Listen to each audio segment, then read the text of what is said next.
This is Six African Trade Talks. Six African Trade Talks is a media partner of Intra-Africa Trade Fair, an initiative of Afrexim Bank in collaboration with the Africa Continental Free Trade Area Secretariat and the African Union. In this episode, our guest is Adam Molai. Adam is the founder and chairman of TRT Industries. He is also the founder of Jawa Kickstarter. Adam, welcome to Six African Trade Talks. How are you? Great, thanks, Chad. Great to be on your podcast again. So, Adam, it's quite interesting that we have you on this podcast on Africa Day. We also had you on the podcast on the first day of the Africa Continental Free Trade Area. You featured in quite memorable days. What can you share about your early days of fundraising as an entrepreneur? Chad, I think one of the biggest challenges that all entrepreneurs face, immaterial of scale, is raising of capital. And my start of my journey, fortunately, I had started by saving quite vociferously as a student whilst I was studying in Canada. I literally made sure that I had a bare bones budget for what I needed to do for myself. And the bulk of my earnings I put into savings. And that was what was my startup capital. And what I realized was that as we were investing into the small businesses I was starting, everything that was coming out of there was being reinvested. And it remains my ethos to today. I don't draw dividends from the businesses in which I'm invested, and where I do get dividend, it's all plowed back. I have my very small personal earnings to obviously look after my needs and the needs of my family, but beyond that, everything else is reinvested. So there's real value in terms of saving. There's real value in terms of reinvesting when you're building your business. So saving and reinvesting is actually a form of capital raising, right? The next most important part for me was supplier credit. Before I was even able to access bank funding, I'd been able to raise supplier credit, where to start a business, I was able to get the suppliers to provide all the working capital in terms of the feed requirements, in terms of the feed stock of chicks, because it was a chicken business. And from there, that's how we're actually able to grow the business, because I didn't have the working capital requirements to have bought the feed, to have bought the chickens and all of the chemicals and everything required. I'd managed to put up the infrastructure, but I didn't have the working capital. So supplier credit is a very important form of capital raising. But again, I mean, raising capital from friends and family. Before I could again get capitals from banks, to raise funding for one of the businesses I am most associated with, which is Pacific Cigarette Company, was I approached friends with a business plan, which clearly showed what we wanted to do and clearly articulated the metrics, the numbers, the milestones, and the outcomes that would be expected should they invest. And what we did at the time was we sold of a business which we hadn't.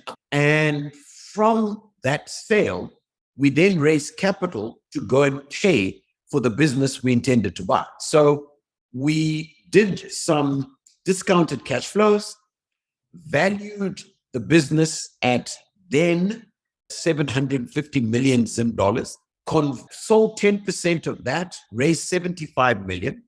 We needed 16 million to buy, and we then had excess cash flow to put into the business. And we even took a little bit of cash off the table for ourselves, myself and my partner. So again, raising capital from friends and family, but you need to have a very cohesive story. You need to have a compelling story, and you need to perform, because post-performance for the next round of capital we went to the same friends who then had their networks in the financial services sector and were able to raise further capital because we'd performed beyond the expectations of our initial investors.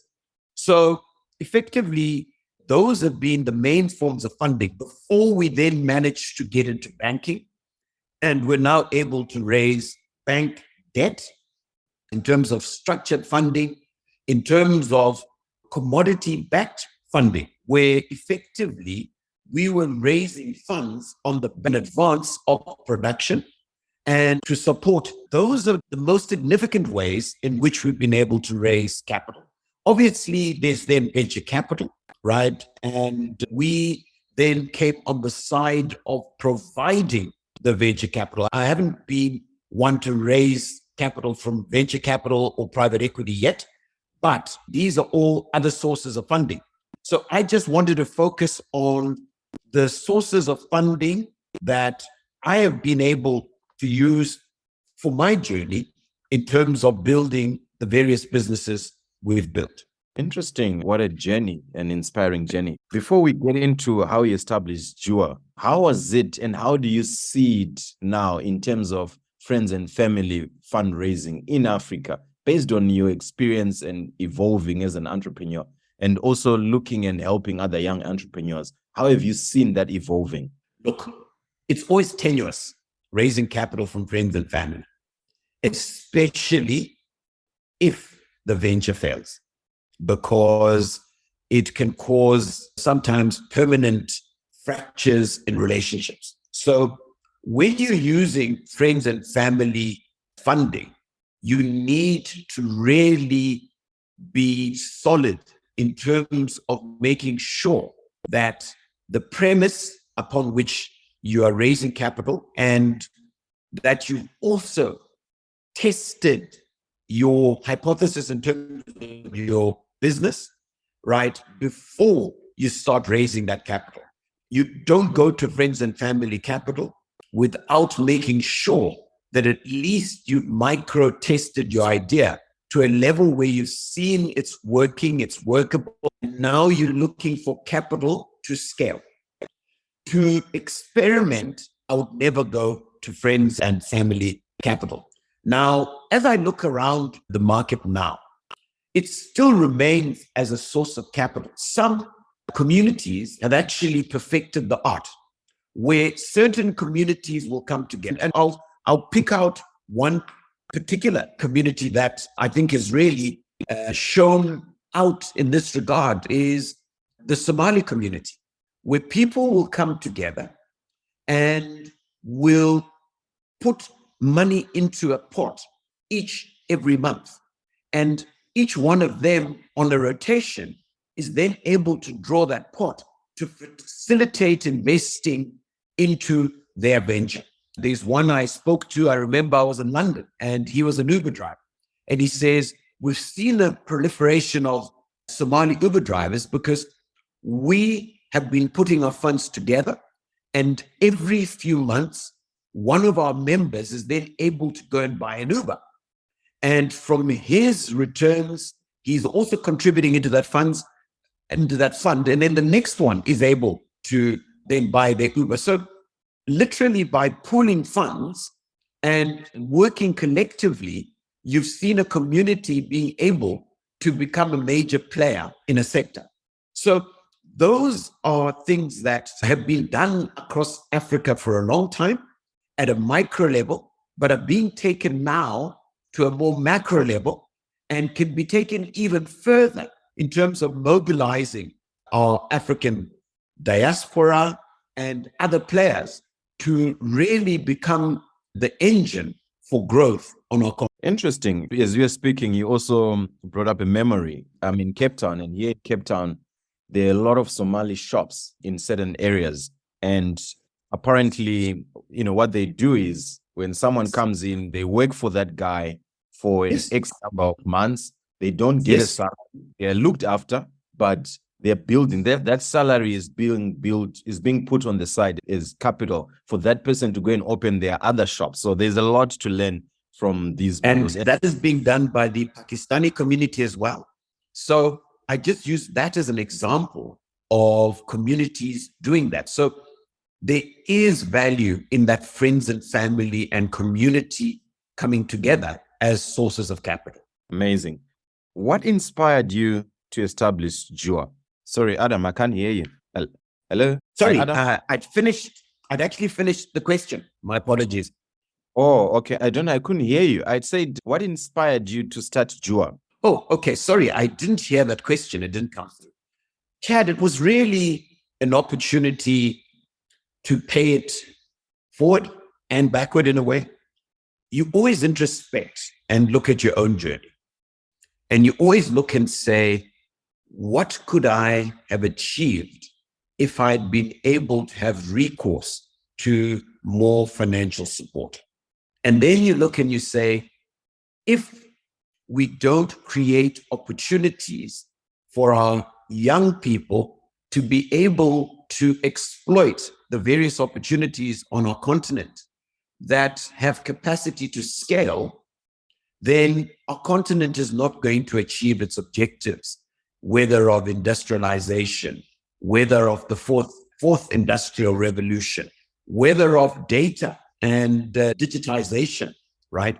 And so that was really the main driver, to say, what small role can I play to work alongside other Africans to try and create an impetus that develops more and more entrepreneurs, and that is able to incubate more and more entrepreneurs. So the idea behind Jua wasn't only to provide capital, but to also provide mentorship, right? In terms of helping them understand the pitfalls along the way, some of the speed humps you will face, and how to build these young entrepreneurs into the networks that you've developed, so that they're able to benefit from either suppliers or customers with whom you already have existing relationships, or bankers and other capital providers with whom you already have an existing relationship. So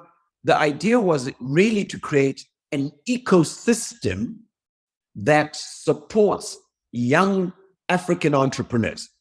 But also there was a realization, Chad, that charity begins at home. If you want to get funding that comes from abroad, they want to see that they are locals who have confidence in their own environment. So that if we want to get that whole thing that our continent is really focused upon, which is foreign direct investment, that always comes where they see that there's also domestic direct investment. So I'm a big believer that DI will drive FDI, because once locals show confidence, foreigners also develop even more confidence, because they know that the locals know their own environment more. And because they know the environment more, they'll be more willing to come alongside somebody who knows the environment more. That's the essence of why and what we're trying to achieve from the Jua Fund. Thank you very much. And we will all learn. And it's something that has got impact. And the lessons that you share as well have impact in entrepreneurs trying to raise funding. What has been your lowest or highest ticket from a Jua perspective in funding? The lowest we did was $50,000, Chad. But the highest we've done in one investment, in which we followed 3 rounds, is now $3.5 million. Impressive. And what has been your sweet spot? Come again, Chad. Sorry, I lost you there for a second. Okay. I said, what has been your sweet spot, or what would you look at as a sweet spot to say, okay, this is the investment, this is the average investment would like to do? When we went in, we had thought that we're going to do a maximum ticket size of 250,000. But once we were in, we then realized that there were some really great opportunities, really great scalable businesses, which needed significantly more capital. So we then said, let's not look at it from a premise of what is it that we would like to do, but let's rather look at it more from a premise of what needs to be done to deliver the results sought.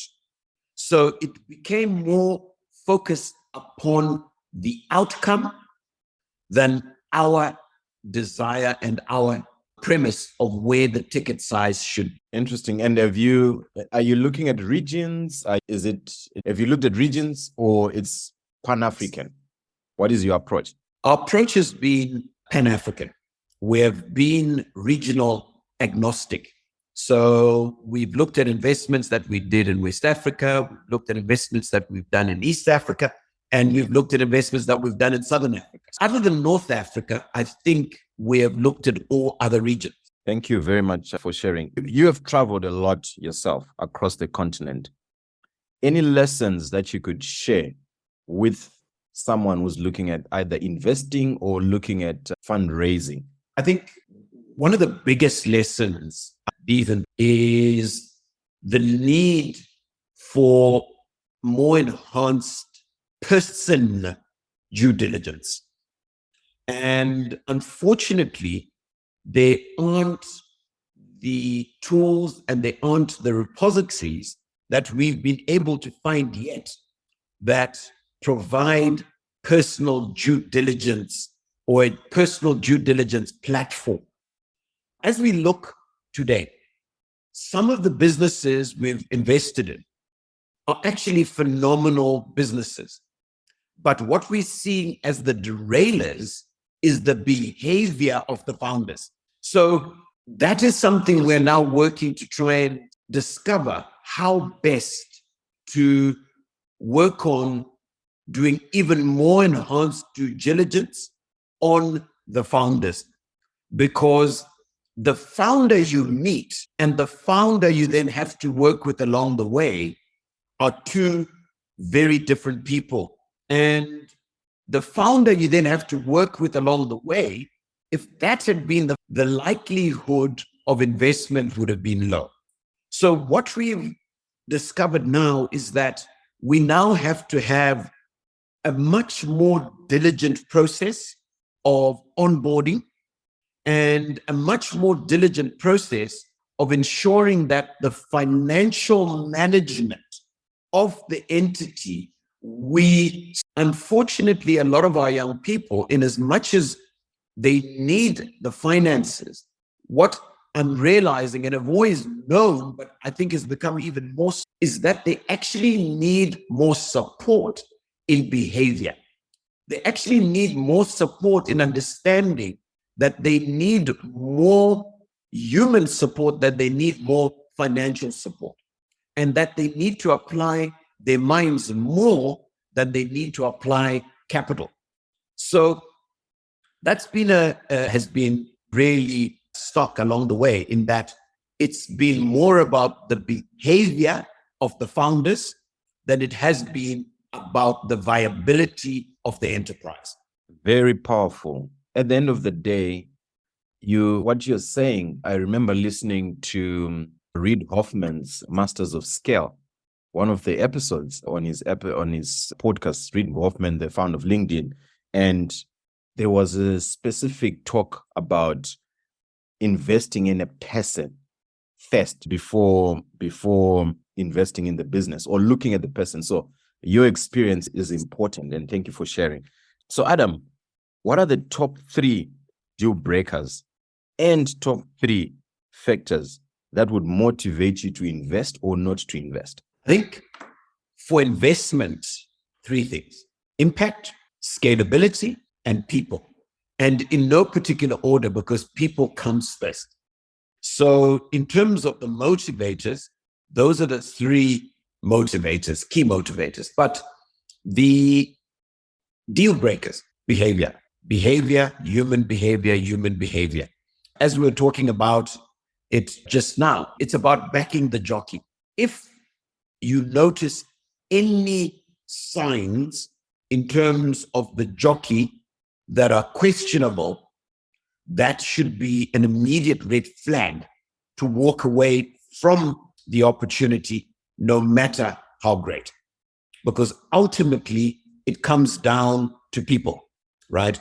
And whether they're willing to walk the extra mile, whether they've got the integrity required to be able to superintend over the interests of multiple parties. Because remember now, they're not only looking after their own interests, but they're looking after the interests of all those who've had the confidence in them to place capital in their venture. Ultimately, the behavior and the probity of the founder is critical in terms of what happens and the success of the venture. Interesting. Thank you very much for sharing those 6 things. In terms of business ventures and investments, what product or service have you seen that you would say, or what area do you think is hot right now? Chad, that's always a difficult one, because when we're investing, we shouldn't be investing for right now. We should be investing for the future. So for me, I always look at it and say, what future do I see? What are the demographics of the future? What are the of the future? And what do those lend themselves to? I think today we need to spend a lot of time looking at data, right? Looking at data that tells us where are the population dynamics going. If you look at it, Africa will be the largest continent in terms of population by 2050. Over 2.5 billion people will be in Africa. Almost a quarter of the world's population will live in Africa. But that comes from data. That comes from projections of the future. And those projections of the future are what products and services you need to look at providing for the future. Because you need to be understanding what are the age groups that you'll be looking at. Is it going to be a young population? And if it is, what will a young population require? Is it going to be an aging population? And if it is, what does an aging population require? So I don't look at it really from the premise of what is hot today. Rather, I look and I say, what data are we getting today? What trends are we seeing today? And what do those tell us in terms of where we need to invest for the future? So when I look at the future in terms of our continent, because that's where my focus is, we're going to need to invest significantly in food security. I think we've seen what the Russia-Ukraine war has said to us in terms of food security, right? Africa is the only continent that has the capacity to be food self-sufficient, but it isn't food self-sufficient. So we need to invest heavily in making sure that we become food self-sufficient.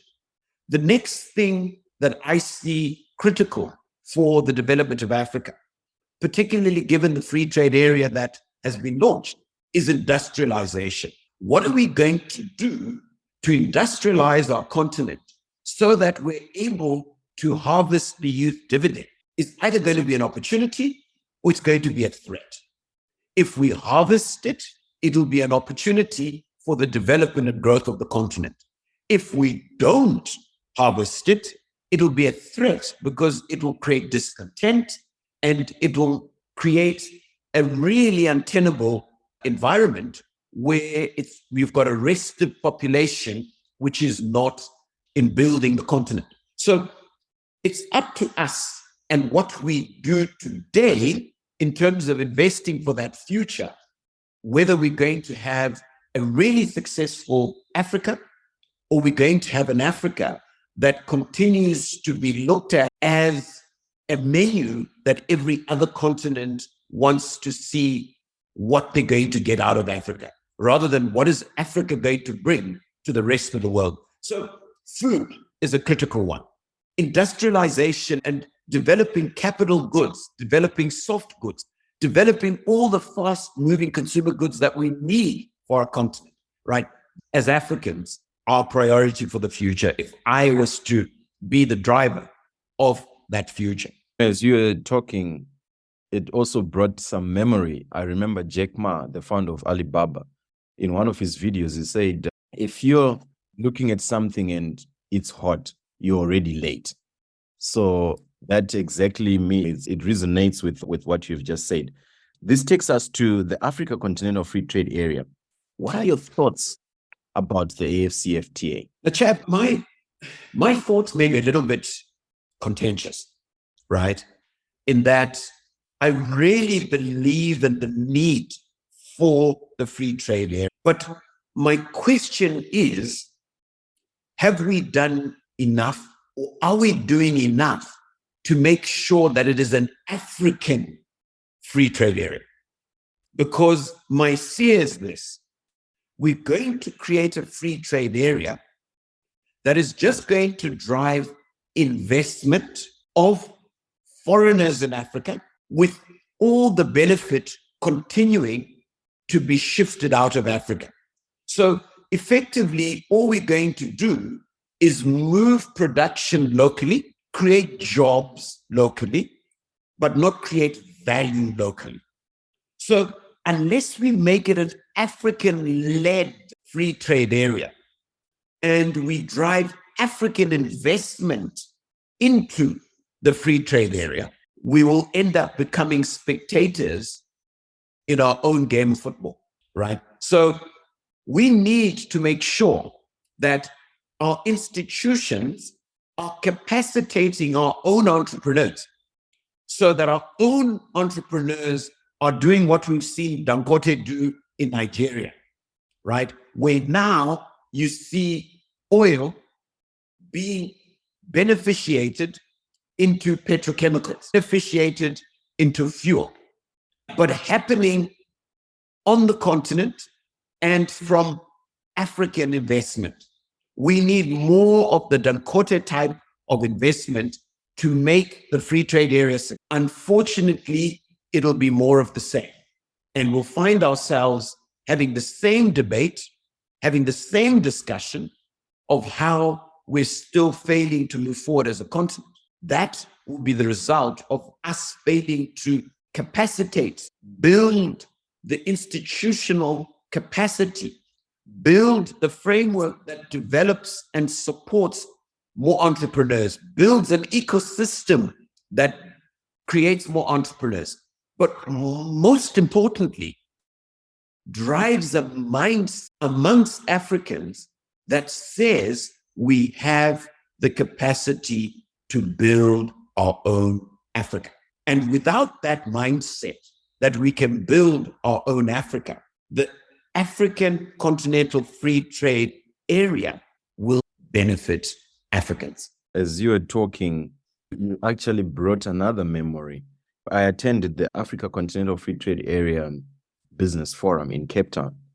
And Wamkele Mene, the Secretary General of the AFCFTA, said that if it wasn't for players like Afreximbank, which is run with the leadership of Professor Orama, it would have been difficult to gain traction for the AFCFTA to where they are today, because he said that he was invited to Europe, to some country in Europe, and he was told that this is a very good idea, and that country would like to support and would like to put some money on the table. And he said, oh, thank you very much. And they said, but the condition is, we'll give you people that will work in your office, that will help you direct the vision. He says, no, we already have the people, we already have our vision. Then they said, so we won't give you the money. He says, okay, thank you very much. And he left.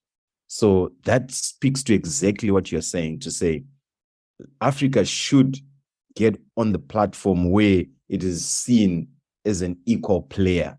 And for us to do that, it requires Africans to then play a role and participate, so that when others come in, they also come in to contribute, not to direct. Absolutely, Chad. That is the full premise. And the mindset that Wamkele communicated, of that we have the capacity to do it, is the mindset that we all need as Africans, and without which we will not achieve. But this is where I urge our leaders to start having confidence in ourselves. But what I find generally across the continent, our leaders are more confident about business people, entrepreneurs who are coming from anywhere else than from Africa. And until we're able to change that mindset, until we're able to have more Wamkeles, more Professor Benedict Oram, and more like-minded people who are committed to the continent and who believe the locals in the continent will build the continent, we will unfortunately continue to play second fiddle and remain second-class citizens in our own continent. Certainly interesting times ahead of us. Any book or podcast you would like to recommend, or even networking platform that you'd like to recommend to our listeners? Chad, I'm an avid reader, right? I'm an absolutely avid reader. So I'll share a couple books. For entrepreneurs coming in to disrupt the market, Eating the Big Fish by Adam Molai. I've made that almost a required reading for a lot of our management who come to join us, because I feel it shares such incredible insights on the journey as an entrepreneur. There's another book I really love called Ikigai by Hector Garcia.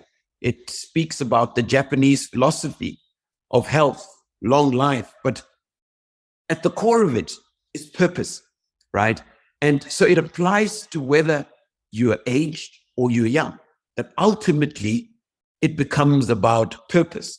A third one is one which is in a setting which people find very uncomfortable, but it's Man's Search for Meaning by Viktor Frankl, another great book. And the last one maybe I'll share is The One Thing by Gary Keller, which speaks of focus, right? Focus so that you're not trying to multitask. We are always thinking that we're more effective by multitasking, whereas we're actually more effective by focusing. So if I'm to share four, those would be four, but I could go on and on because I'm an avid reader. I love reading, and I believe there's so much value we can derive from reading. Thank you very much. I really appreciate. This marks the end of our podcast. From your side, non-scripted, is there anything else that you'd like to share? Chad, really mine is to share with our other African brothers and sisters on this Africa Day that so much sacrifice has gone into creating what we now call the political emancipation of our continent. I really believe we now have a generational responsibility to drive the economic emancipation of our continent. And in my view, people are never free until you're able to control your own means of production, until you're able to bankroll your own vision and mission.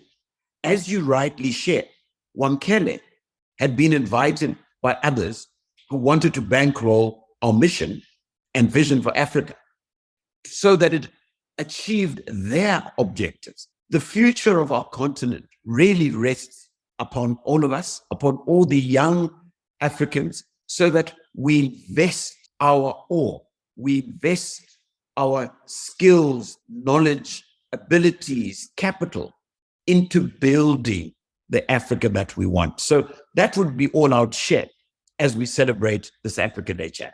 Thank you very much. Thank you very much.